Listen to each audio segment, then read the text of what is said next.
आश्रमा यवनी रुद्धा तीर्थानी शरतस्ततः देवताय नान्यता दुष्टै नष्टान भूरसः। कलयुग में लोग मंदिरों को नष्ट कर देंगे, सरोवर पोखरों को नष्ट कर देंगे। ये कलयुग के दोषों को नारद जी ने अपनी आंखों से देखा। और वो चलते हुए जा रहे थे, इतने में वृंदावन आ गया। सीधा हम वृंदावन में यमुना के किनारे, कभी आप वृंदावन आइए, वृंदावन बहुत सुंदर है, बहुत बढ़िया है, वहाँ बहुत अच्छा लगता है। ऐसा लगता है कि भक्ति माता वहाँ आके गई ही नहीं है, इतने आनंद की अनुभूति होती है। पूरी दुनिया के तीर्थ करके आ जाना, वृंदावन नहीं गए, कहीं नहीं गए। एक तो किसी भक्त ने मैसेज में कल लिखा था, कल मैं वृंदावन में ही कथा कर रहा था, एक दिन की भिक्षु गीत, कहा महाराज जी हमें तुम्हारे ऊपर बड़ा रहम आता है कि दुनिया वृंदावन आती है, तुम एक दिन के बाद वृंदावन छोड़ करके चले जाते हैं। मैंने कहा जहाँ भगवान की कथा होती है और वहीं हमने तो समझ लिया कि वहीं वृंदावन है। ठाकुर जी के तहाँ राम तावद निवासु, जहाँ राम वहीं अयोध्या है, जहाँ भगवान के नाम है वहाँ सीधा वृंदावन है। तो वृंदावन में एक घटना घटी, भो भो साधु क्षणम तिष्ठ माँ चिंतामपि नाशया दर्शनम तव लोकस्य सर्वथा गहरम। उस भक्ति माता ने देखा नारद जी को कहा महात्मा जी, गुरु जी थोड़ा सा रुक जाइए। गुरुदेव नारद जी पास में आए, परिचय पूछने लगे, कौन हो? उसने जवाब दिया कि मैं भक्ति वहम भक्ति रीति ख्याता, लोग मुझे भक्ति के नाम से जानते हैं। गुरुदेव आपका दर्शन करने से मुझे ऐसा लग रहा है मेरे पाप जल गए, और अच्छे लोगों के दर्शन करने से पाप जलते हैं, मन को तत्काल शांति मिलती है। इसलिए साधु संग साधु संग साधु संग रमिए, संत दरस जिमी पातक डरे।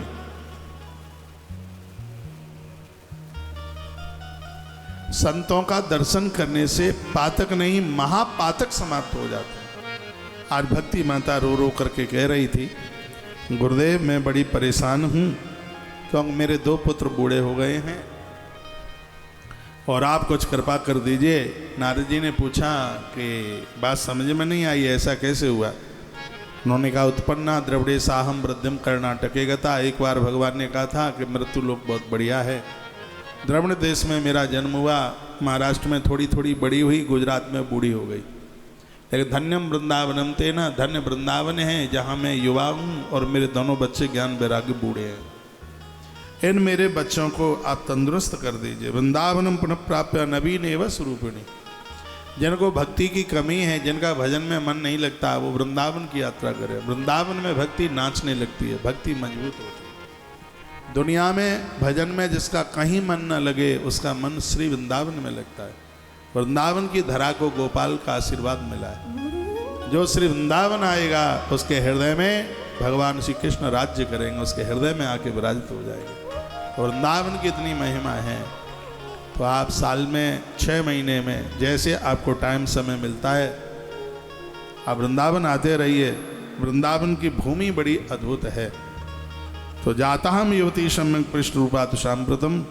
भक्ति माता अपने साथ में घटी हुई घटना को बोलती है और कहती है, मैं आपसे प्रार्थना करती हूँ मेरे इन दोनों पुत्रों को, माइक खोलिए, कैसे भी युवा कर दीजिएगा। गीता जी का पाठ किया गया, श्रीमद् भगवत गीता स्वस्ति वाचन के पाठ किए गए। यजुर्वेद में स्वस्ति वाचन का पाठ है।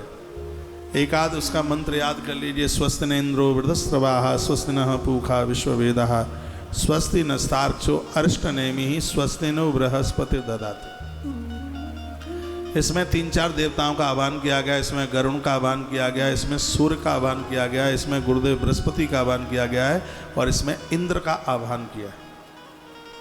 और इन मंत्रों को बोलने से जीवन के अमंगल समाप्त हो जाते हैं, जीवन मंगल कारक बन जाता है। आचार्य लोग, ब्राह्मण लोग भी जब पूजा पाठ कराते हैं तो मंगल मंत्र जरूर बोलते हैं। और मंगल मंत्र में यही तो मंत्र हैं, आनो भद्रा से लेकर के धौ शांति रंतरिक्ष गुम, ये कुछ दिव्य मंत्र हैं। और किताब लेकर के उसे आप कंठस्थ कर सकते हैं, अपनी पूजा में बैठ करके रोज इनको उच्चारण कर सकते हैं। जब आप अपने मंदिर में पूजा करें तो इस श्लोक से पूजा आरंभ करें, मंगलम भगवान विष्णु मंगलम गरुड़ध्वज मंगलम पुंडरीकाक्षम मंगलाय तनम हरि। और जब पूजा समाप्त करें तो सबसे लास्ट वाला श्लोक बोलें, वो है कर्पूर गौरम करुणावतारम संसार सारम भुजगेंद्रहारम सदा वसंतम हृदयारविंदे भवम भवानी सहितम नमामि त्वमेव माता च पिता त्वमेव त्वमेव बंधु च सखा त्वमेव त्वमेव विद्या द्रविणं त्वमेव त्वमेव सर्वम मम देव देव। इसमें भगवान बड़े राजी हो जाते हैं। पूजा के मध्य में यदि कोई त्रुटि, यदि कोई कमी भी रह गई है तो यह साधना पद्धति उसकी पूर्ति कर देती है उसकी। तो आज गीता जी का पाठ किया गया। गीता बड़ी अद्भुत है, मैं बड़ा लाइक करता हूँ। तो गीता जी का पाठ किया, बच्चे खड़े तो हो गए लेकिन वहीं गिर गए। आकाशवाणी हुई और कहा यहाँ से तुम बद्रीनाथ क्षेत्र जाइए, वहाँ तुम्हें कुछ संत महापुरुष मिलेंगे और वह कल्याण करेंगे। बद्रीनाथ क्षेत्र में पहुँचना हुआ है और वहाँ पर कुछ महात्मा मिल गए, सनक सनंदन सनातन और सनत कुमार ऋषि कुमार मिल गए। नारद जी ने प्रणाम किया और उस समय उन महापुरुषों ने हरिद्वार में भागवत की कथा देवर्षि नारद जी को सुनाई। हरिद्वार जहाँ सप्त सरोवर, जहाँ गंगा जी की 7 धाराएं बनी हुई हैं, जहाँ भारत माता मंदिर आप गए होंगे, जहाँ भारत माता मंदिर बना हुआ है, गायत्री पीठ बनी हुई है, ये पूरा का पूरा क्षेत्र सप्त सरोवर में आता है। ये वही जगह है जहाँ मृत्युलोक में संत कुमारों ने देवर्षि नारद जी को जजमान बना करके और भागवत जी की कथा सुनाई। तो जितने ये ऋषि थे, पूरी दुनिया के जो ऋषि, वो सब ऋषि महर्षि, यहाँ तक कि देवता भी अपना अपना रूप छिपा करके और इस जगह पर चल करके आ गए। हरिद्वार में कथा होती है कुम्हारा उचू। सनत कुमारों ने कहा, अहो नारद धन्योसी विरक्ता नाम शिरोमणि, तुम धन्य हो, तुम्हें यह सौभाग्य मिल रहा है। सदा श्री कृष्ण दास नाम बगड़ी योग भास्कर, तुम भगवान कृष्ण के परम भक्त। नारद जी ने कहा, कल्याण कीजिए, भक्ति माता बड़ी परेशान है। संत कुमारों ने भक्ति ज्ञान विरागाणाम तद्भूषण बलम में ते कह दिया, ज्ञान वैराग्य को हम खड़ा करके रहेंगे। उसके लिए क्या करना है का, उसके लिए श्रीमद् भागवत का आयोजन होगा। नारद जी ने संकल्प लिया, ज्ञान यज्ञम करिष्यामि, मैं भागवत यज्ञ कराऊंगा। भक्ति ज्ञान विरागाणाम स्नापनार्थम प्रीणतदा, इतना ही नहीं, लोगों के हृदय में ज्ञान वैराग्य और भक्ति की स्थापना करूंगा। ऐसा संकल्प देवर्षि नारद जी ने ले लिया है। तब संत कुमारों ने भागवत की महिमा बता रहे हैं, अब सुन लो। नारद जी के सामने संत कुमारों ने क्या बताई भागवत की महिमा। का ना गंगा न गया काशी पुष्करम न प्रयागकम सुख शास्त्र कथायाश फलेन समता नहीं। जो लोग कभी जीवन में गंगा नहाने को नहीं गए, प्रयाग नहीं गए, हरिद्वार नहीं गए, श्री गया जी नहीं गए और पुष्कर नहीं गए। पुष्कर की बड़ी महिमा है।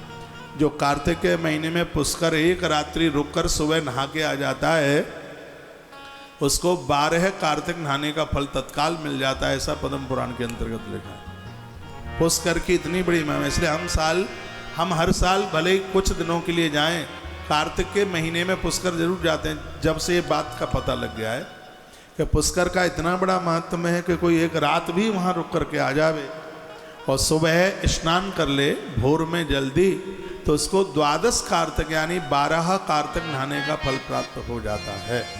ये महिमा पुष्कर की है। तो वर्णन है कि ना गंगा न गया काशी पुष्करम न प्रयागकम, जो हरिद्वार नहीं गया, प्रयाग नहीं गया, काशी नहीं गया, गया जी नहीं गया और पुष्कर नहीं गया, सुख शास्त्र कथाया स फलेन समताम नयेत, यदि उसने भागवत की कथा पूरी सुन ली है तो उसे 12 वर्ष तो कार्तिक नहाने का फल प्राप्त हो जाता है, गया श्राद्ध करने का फल प्राप्त हो जाता है, प्रयाग में माघ स्नान करने का फल प्राप्त हो जाता है और सावन के महीने में काशी विश्वनाथ का 30 दिन दर्शन करने का फल प्राप्त हो जाता है। यह भागवत की महिमा।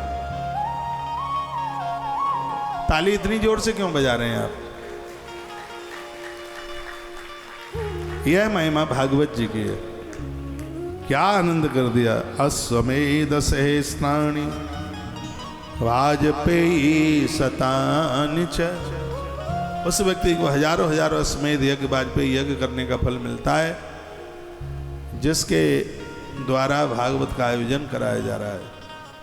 इतनी बड़ी महिमा। तदग्रहम तीर्थ रूपम ही बसताम पापनाशनम। उसके घर में साक्षात तीर्थ वास करते हैं, घर के सभी पाप समाप्त हो जाते हैं, जिसके घर में भागवत जी चल करके आ जाए। आजन्म मात्रम पियेन सठेन किंची चित्तम विदाय सुख शास्त्र कथान पीता चांडाल वच्च खरवद तेन नीतम मिथ्या स्वजन्म जननी जन दुख भाजा। माताओं सुन लो, वर्णन है कि जिस माँ के बच्चे ने कभी भागवत जैसे महान ग्रंथ की कथा नहीं सुनी, तो वो समझ ले कि मैं तो बांझ रह गई, मेरी कोख से कोई औलाद नहीं जन्मी।